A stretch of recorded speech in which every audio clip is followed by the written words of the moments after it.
We begin tonight with breaking news. We are following a shooting out of Cornerstone Church. It is just east of Ames. It is a shooting that was reported this evening around 6:15. 911 calls came in 6:51 about. So we have John Diaz out there at the scene right now. We know one person, the shooter, has a self-inflicted gunshot wound that he died of their injuries, and we know two other people are victims of this shooting. They were pronounced dead. Let's get to John Diaz right now. John, what can you tell us?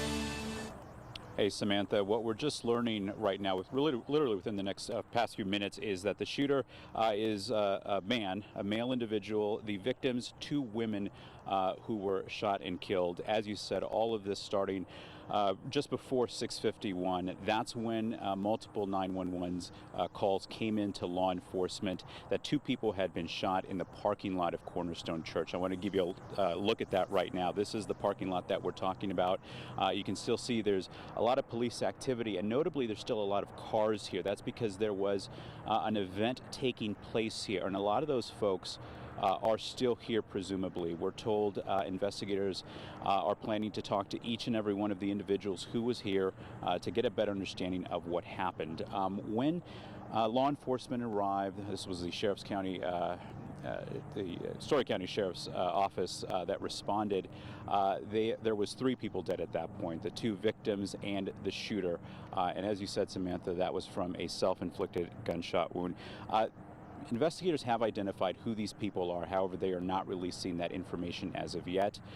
They do believe they know what kind of weapon was used in this incident. Of course, they're not releasing that information just yet. There's still a lot of information that they are trying to confirm for us at this point.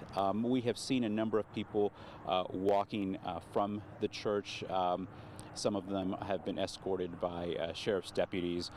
It seems as if these were folks who were on scene or have been on scene at least for some time, perhaps folks who were inside the church and have been speaking with investigators. We can also see that there's a group gathering probably 100 yards from us, sort of behind the camera, and they are clearly sort of in an emotional state. You can see that they are sort of consoling each other right now, presumably because of the incidents that have transpired at this point. But of course, there is a lot of information that we don't know as of yet, and that is because the investigators really early in this investigation.